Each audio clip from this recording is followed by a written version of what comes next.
You ever have one of those moments where something so small knocks the air out of your lungs? Like 1 second you're just living your life and the next, everything shifts. You're not even sure what happened, but your gut knows something just broke. For me, it started with a damn phone charger. It was a Thursday night. I remember that clearly because Thursdays were Emma's client dinner nights, which meant she'd get home around 10, drop her heels at the door, say she was exhausted, and pass out on the couch. I didn't think much of it at the time. We'd been together 5 years, married for 2. Things had gotten routine. That's the polite word for it. Somewhere along the way, the spontaneous kisses disappeared, and the way she used to light up when I walked in the room had dulled. But that night, I didn't feel anything unusual, until her phone buzzed low battery from under a throw pillow. I wasn't snooping, I swear. I just figured I'd be helpful and plug it in for her. She was sleeping hard, head tilted back slightly, her chest rising and falling in that steady rhythm that always used to calm me. She didn't even stir when I picked the phone up. I pressed the side button to see if it had enough juice. That's when the screen lit up. It wasn't a message or notification. It was her gallery app left open. Who does that? The last image was full screen. A mirror selfie, taken in what looked like a hotel room bathroom. Emma stood slightly angled, her hand on her hip, doing that confident smile she always did when she knew she looked good. But it wasn't just her in the photo. There was a man. I could see his arms wrapped around her from behind, his hands clasped tightly around her stomach like he was holding on to something he didn't want to lose. He was shirtless. His face wasn't visible, just a part of his chin and jawline. But the int asterisk Macy in that grip? It screamed more than words ever could. My first reaction wasn't anger. It was confusion. Then my eyes dropped to the timestamp at the top of the screen. 3 days ago, Monday night, she had said she was attending a dinner meeting at the Marriott with her out-of-town team. I remember because I offered to pick her up, and she told me not to worry, that she'd be going late, and probably just crashing in her coworker Sam's room to save time. At the time, I believed her, because that's what you do when you trust someone. But now, staring at that photo, something inside me recoiled. Like a thread had been pulled loose and I couldn't pretend I didn't see it unraveling.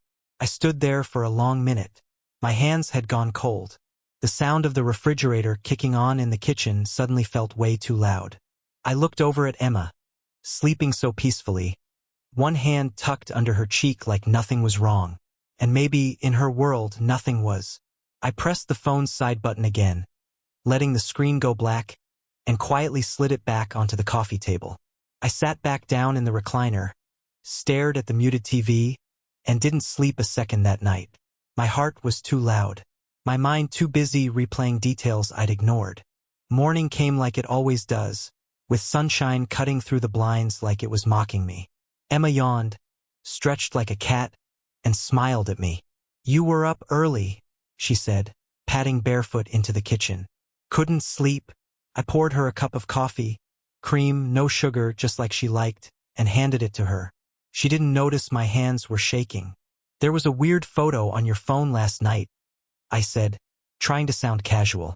"I saw it when I plugged it in. Looked like a selfie from the Marriott?" She blinked, then let out a light laugh, brushing her bangs to the side. "Oh my God, that was just a joke. Some of the team were messing around after dinner. One of the clients, I think his name's Josh, he photobombed it. It was nothing. You're not getting all paranoid on me again, are you?" That again hit hard. I wanted to ask her why she'd never mentioned a Josh before. Why she was in a bathroom mirror with a shirtless guy's arms around her. Why the smile on her face looked like something I hadn't seen in a long time. But I didn't. Instead, I nodded and muttered, "Right? Just looked weird, that's all." She changed the subject immediately, asked if I could pick up dry cleaning on my lunch break and reminded me about her spin class that evening. Then she kissed me on the cheek and went upstairs to get ready. And that was it. No apology. No explanation. Just a well-timed deflection and a smile. But something changed in me after that. See, before, I used to give her the benefit of the doubt. I told myself people get busy, relationships evolve, and distance is normal. I ignored the little things. The gym bag that suddenly smelled like expensive cologne. The phone that was always tilted away from me on the counter. The way she laughed harder at her texts than anything I ever said. But now I couldn't shake the image burned into my mind, her, glowing, with a stranger wrapped around her like she belonged to him. And the ease with which she lied about it, like it was just another item on her to-do list, made my stomach churn. I didn't bring it up again. Not that day. Not that week. I started watching instead. Noticing. Paying attention to the details I'd stopped seeing because I thought I didn't need to. Trust, I realized, isn't always destroyed in one blow. Sometimes it dies quietly. In inches. In casual lies and photos left open and smiles that don't reach the eyes anymore. That night, I sat in our bed while she scrolled through her phone beside me. Screen turned away as usual. I looked at her and wondered who she really was when I wasn't looking. And for the first time in years, I didn't feel like her husband. I felt like a stranger. After that morning, things didn't exactly explode. They just drifted. On the surface, everything between us remained the same. We still shared meals, still said good night, still talked about grocery lists and who was going to take the car in for an oil change. But under all that, something had shifted. I had shifted. And once I saw that photo, once I watched Emma lie to my face so smoothly, I couldn't unsee it. I couldn't pretend her explanations made sense. Or that the growing knot in my gut wasn't tightening by the hour. That's when I started going back. Mentally, replaying every moment that once felt normal, but now sat under a different light. I thought back to a few months ago, maybe longer, when Emma started getting into perfume. Not the usual soft stuff she wore around the office. No, this was new, bolder, muskier. She claimed it was a gift from a client in Denver, said she only wore it for those sweaty after-work gym days, because it stuck better. At the time, I nodded like that explanation made sense. Now, felt like a cover. The gym itself became a running mystery. Emma was never a fitness nut, not really. But suddenly she was there for 5 times a week. Early mornings, late evenings. She'd come home flushed, energized, claiming she felt more alive. When I offered to come with her, to get in shape together, she smiled and said, "You wouldn't like my class. Too much cardio for you." She wasn't wrong. I hated cardio. But now I wondered, was there even a class? Then there were the client dinners. At first, I didn't question them. Emma worked in PR late nights and smooth-talking clients came with the job. I'd even met a few of them at events in the past. But lately, the dinners had become more frequent, less defined. No more pictures of the table, no group photos of the team holding up wine glasses. Just long stretches of silence until she came home glowing. Flushed cheeks, shiny eyes, not drunk but not sober either. She stopped offering details, started saying vague things like, "It was fine," or "They loved the pitch." That's all I'd get. I asked once who was there. She paused, said something about a regional director and some guy from operations. Never said a name, never made eye contact. I let it go. Then there was her phone. God, the phone. She used to leave it lying around the house, on the couch cushions, kitchen counter, even on the bathroom sink while she showered. It never used to be a big deal. Now, she kept it close like a limb. I'd walk into the room and watch her angle the screen away from me mid-scroll, even when she wasn't typing anything. When it buzzed, she picked it up fast, glancing at it like it might explode. She'd smile, sometimes laugh, and when I asked what was so funny, she'd shrug. Just Taylor being a weirdo again. Taylor, Emma's little sister. A firecracker always saying the wrong thing at the wrong time. That's when I remembered something. Months ago, during a barbecue we hosted, Taylor had been drinking a little too freely. She was helping Emma set up in the kitchen when I walked in to grab more plates. Emma had walked out of the room, and Taylor looked up at me and said, "He's her new." She cut herself off, smiled awkwardly, then laughed. "Her new what?" I asked. "Her new favorite coworker," she said quickly. "You know, the one she's always texting? I forget his name." At the time, I'd laughed along, chalked it up to one of Taylor's impulsive little comments. But now it echoed in my head like a warning flare I'd ignored. She knew something. Maybe she'd known for a while. I tried not to let it eat at me, but the thoughts wouldn't stop. They came when I was brushing my teeth, driving to work, waiting in line for coffee. Little scenes would replay over and over, each one now infected with doubt. Like the night Emma came home saying she'd stayed at her friend Maya's place because she was too tired to drive after dinner. I believed her, until she sat on the edge of the bed, pulled off her boots, and I caught a scent I didn't recognize. Something deep, masculine, sharp, clung to her hair, and it wasn't mine. She said Maya's boyfriend had hugged her goodbye, that it was probably his cologne. Maybe, or maybe it was someone else's car, someone else's bed. I wish I could say I confronted her right there, that I demanded answers, raised hell, stood up for myself. But I didn't. I told myself I needed more proof, that confronting her without solid ground would only make me the bad guy. Paranoid, controlling, insecure. All the words she had quietly nized before when I'd asked too many questions. Babe, you're overthinking it. You always do this when I'm busy. You're reading into nothing. I didn't want to give her another excuse to make me feel crazy, so I played it cool. Watched from the sidelines. Observed. I even started taking notes, mental ones, sometimes real ones, buried in the notes app of my phone under a fake grocery list. Dates, times, patterns. I wasn't proud of it, but I needed to keep my head straight, to remind myself I wasn't imagining things. One night I tested her. She said she had a late dinner meeting. I said, "Let me pick you up. That area's sketchy at night." She paused, then smiled a little too wide. "No need. Josh is driving me." Josh, the same client from the hotel bathroom photo. My jaw tightened. "You trust a client to drive you home?" "He's just being nice," she said. "You're reading too much into it." She left before I could answer, kissing my cheek lightly like we hadn't just danced around a loaded moment. I didn't follow her. Not yet. But I knew that time was coming. That night, I lay awake while our house creaked and the world outside hummed on without us. I looked at her side of the bed. She wasn't back yet. It was 1:12 a.m. The dinner was supposed to end at 10. I scrolled through old texts she'd sent me from her team nights. Photos, quick messages. They used to feel natural. Lately they felt curated, edited, sent with purpose instead of spontaneity. I checked the weather for where she said she was. Rain. Light traffic. No reason for a 3-hour delay. And then I thought about the time she came home and left her blazer in the laundry room. I picked it up to hang it properly and found a hotel key card in the pocket. No logo. Just a blank white card with a magnetic strip. She said it was from a conference hotel she had forgotten to return. But the conference had been 2 weeks earlier. I didn't ask her about it. I just put the card back and logged it in my mind.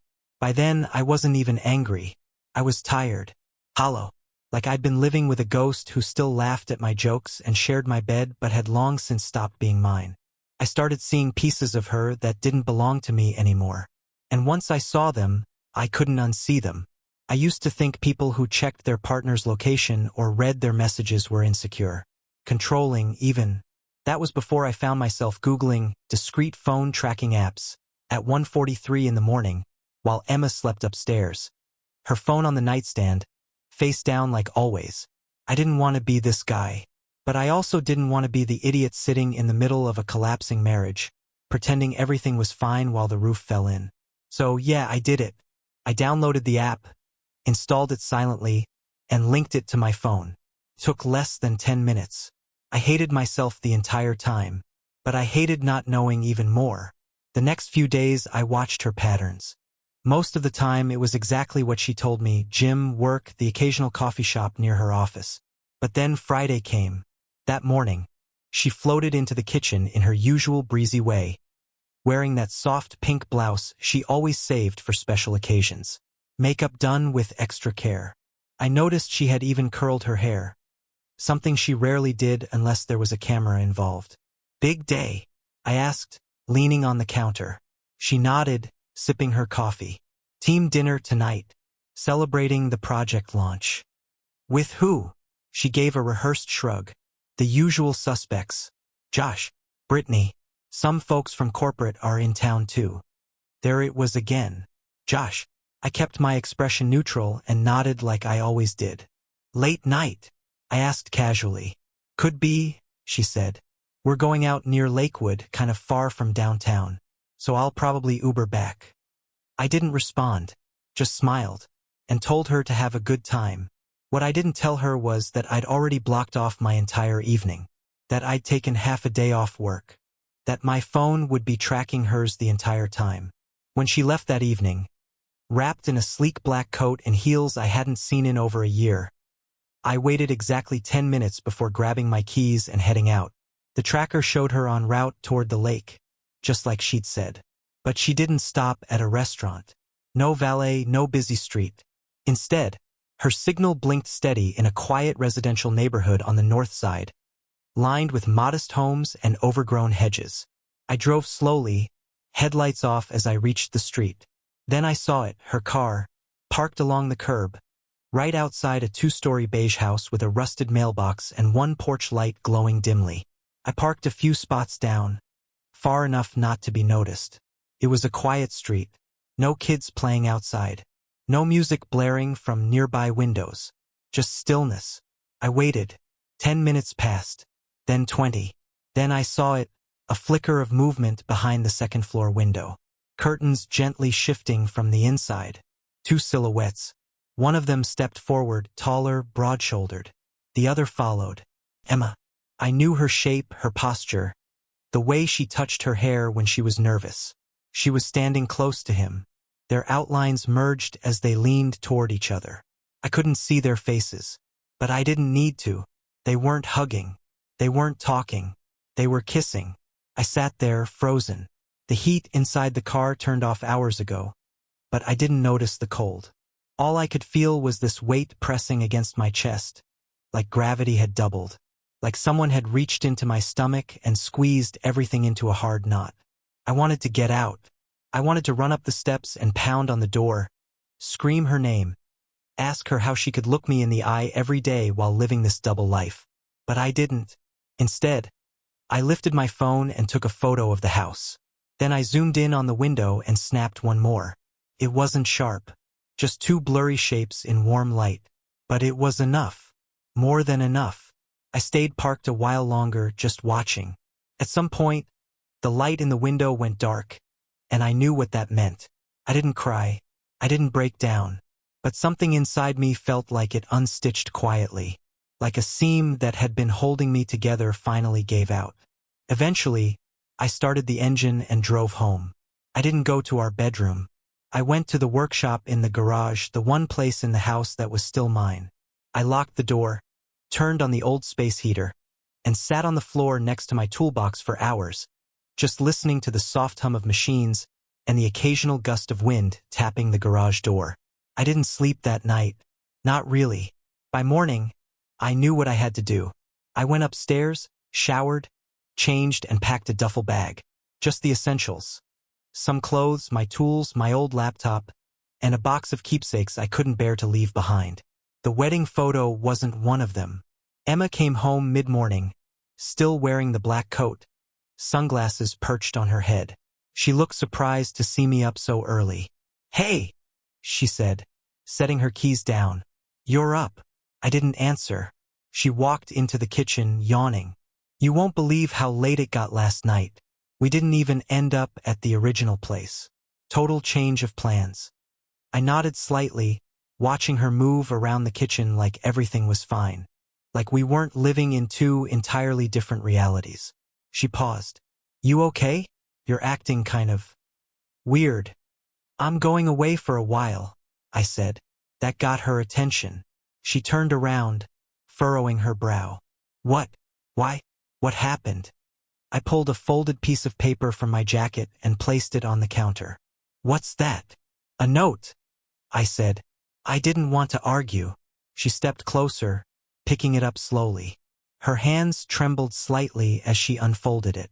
Her eyes scanned the first few lines, and I saw the color drain from her face.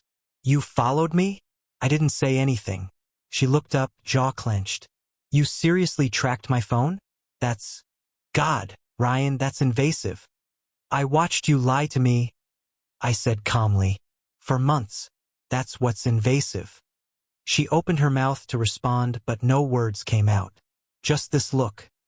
This pale, cornered expression I'd never seen on her before. Like she wasn't sure whether to plead or deflect. So I made the choice for her. I'm not doing this right now, I said, shouldering the bag. I'm leaving. Don't call. Don't text. You know why? I walked to the door without waiting for an answer. Her voice followed me just before I closed it. Ryan, please wait. Let's talk about this. I swear it wasn't what it looked like. I looked at her one last time. You don't get to say that anymore. Then I left.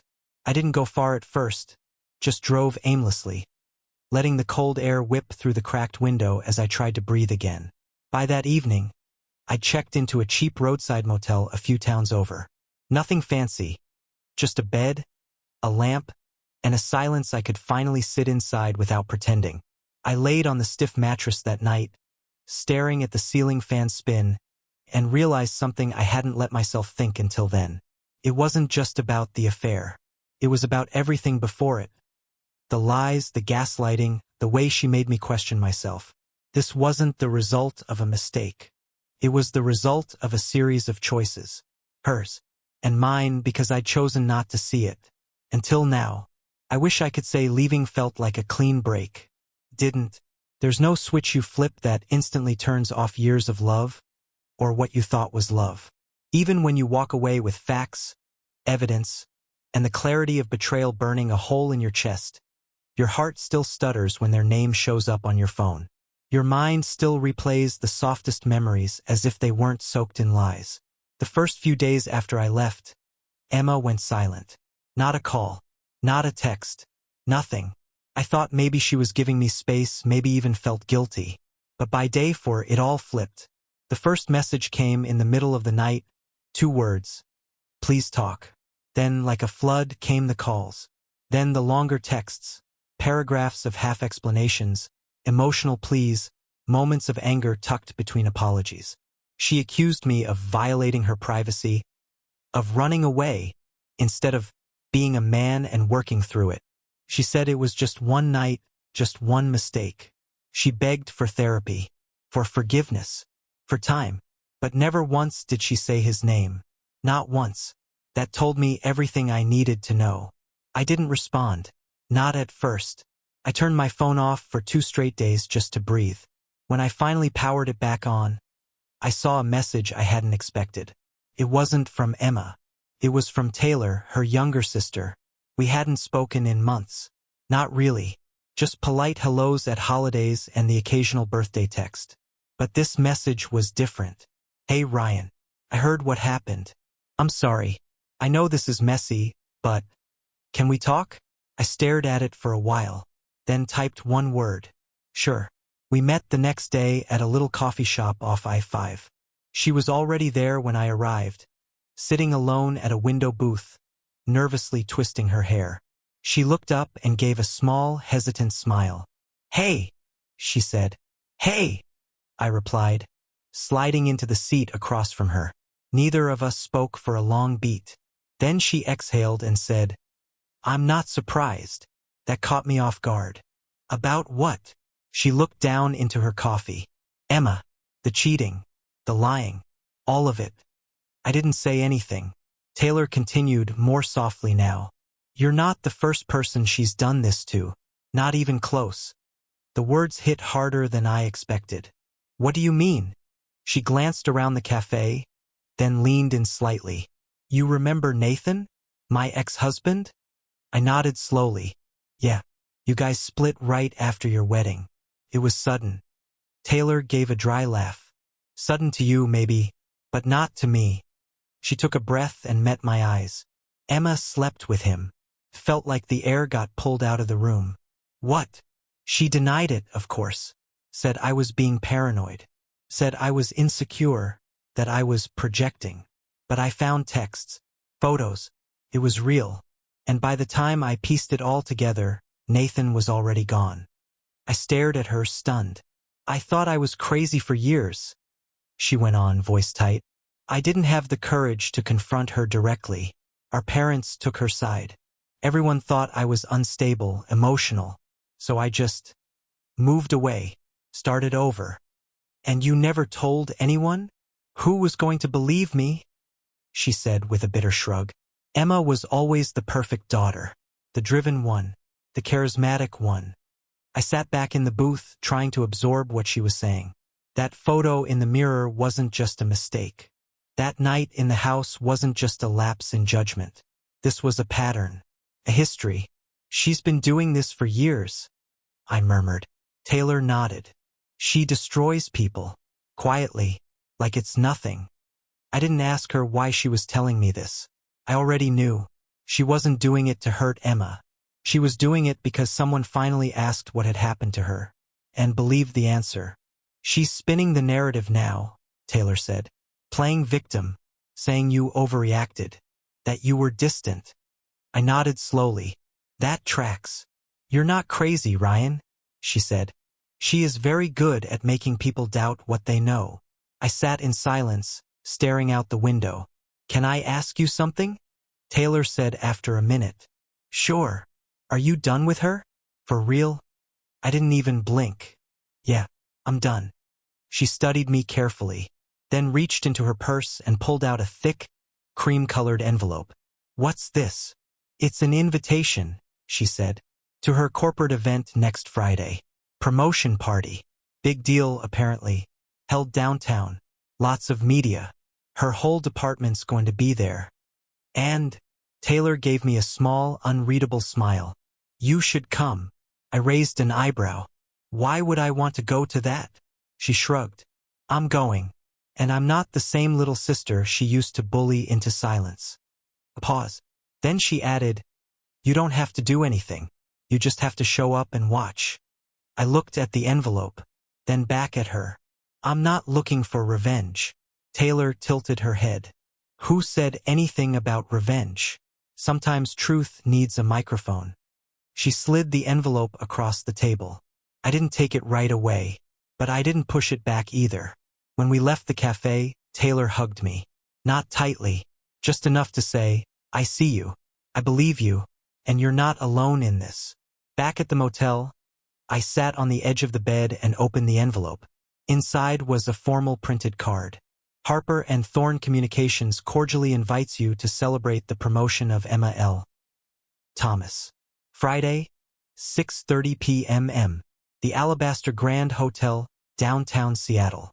I looked at the card for a long time. My thumb brushed over the embossed lettering. There was a time when I would have been proud of her. When I would have been her plus one, holding her hand in front of cameras and toasting her success with a genuine smile. Now I didn't even recognize the woman behind the name. But maybe, just maybe, the rest of the room should get to see who she really is. Not the filtered, curated version. The real one. The night of the event, Seattle was wrapped in fog. One of those slow-moving drizzles that soaked everything without falling hard. It made the city feel hushed, like it knew something was about to go down and was holding its breath. I stood outside the Alabaster Grand for a full 10 minutes before going in. The building was glass and marble, 5 stories of quiet opulence, lit from within like a jewelry box. Inside, the lobby smelled like roses and clean linen, polished floors, velvet ropes, the kind of place where people smile too much and speak in polite riddles. I wasn't dressed for the crowd. Dark jacket, clean jeans, boots that had seen better days. But nobody stopped me. I followed the sound of music and clinking glasses to a ballroom on the 2nd floor. It was all there. Champagne towers, branded signage, a floral backdrop with her name printed in gold script. Emma L. Thomas, senior partner. People laughed too loud and hugged too tight. A sea of curated confidence. There was a hired photographer roaming between groups, snapping perfectly timed candids. And there she was, Emma, standing center stage, literally. She wore a tailored white pantsuit that shimmered under the lights.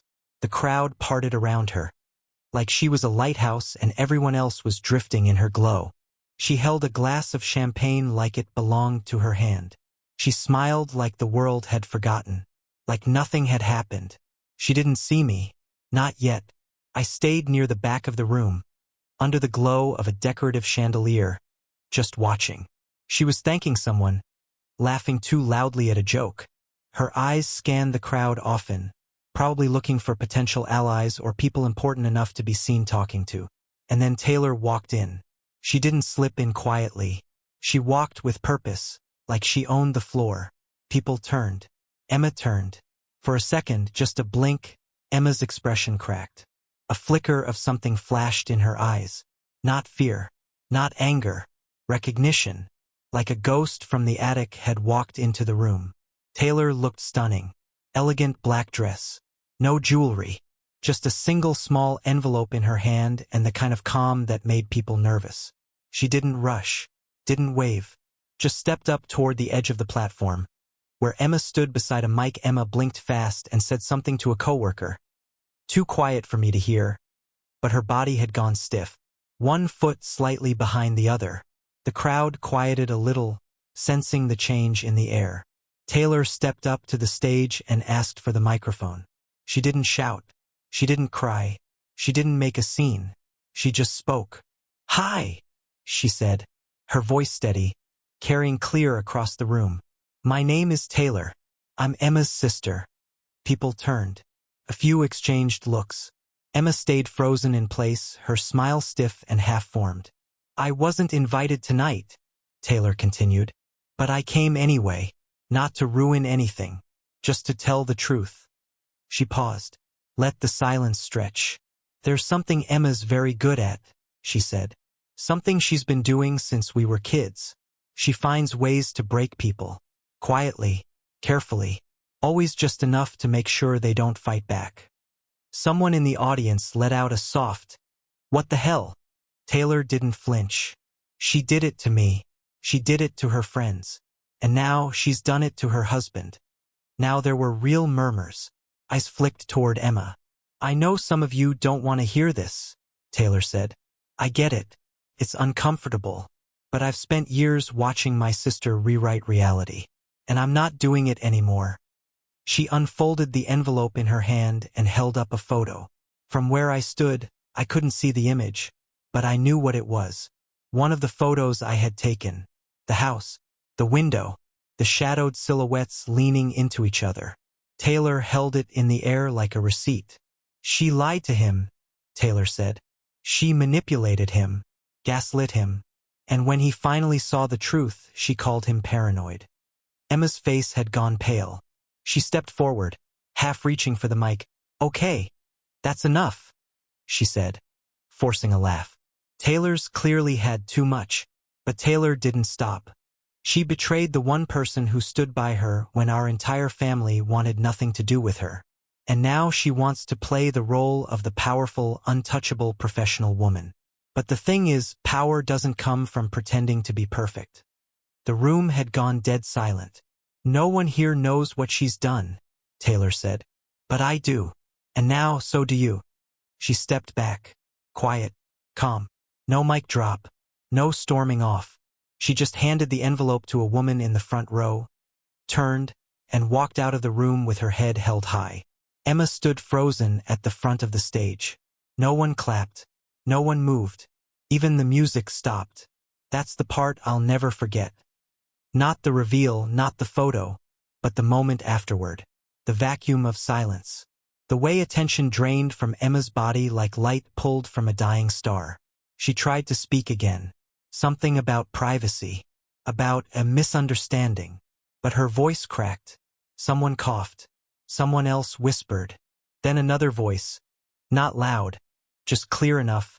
Muttered, "Yikes." And just like that, it was over. The night didn't end with a bang. It ended with indifference. People didn't yell. They didn't demand answers. They just drifted. Away from her. Away from the lie. Conversations restarted elsewhere. Quieter. Without her. She had been the center of the room. Now she wasn't. I left without speaking to her. She hadn't seen me. And even if she had, I wouldn't have stopped walking. Down the hotel stairs. Past the lobby piano player. Out into the misty night air. I didn't feel triumphant. I didn't feel vindicated. I felt done. Done pretending. Done explaining. Done carrying the weight of her choices like they were mine. When I reached the parking garage, my phone buzzed. It was a message from Taylor. "You okay?" I stared at it for a few seconds, then typed back. "Yeah. Thanks. For everything." She replied. It was time. And it was. Time to let the mask slip. Time for the audience to see who Emma really was, not just the curated version she crafted for public consumption, but the woman behind the curtain. The one who hurt people when it suited her, who smiled while she did it, who wrote over the wreckage like it never happened. As I drove away from the hotel, the city lights blurring through the drizzle, I felt something I hadn't felt in a long time. Weightless, not healed, but unburdened. I didn't wait long to file. While Emma scrambled to salvage her image, I met with my attorney and made quiet moves.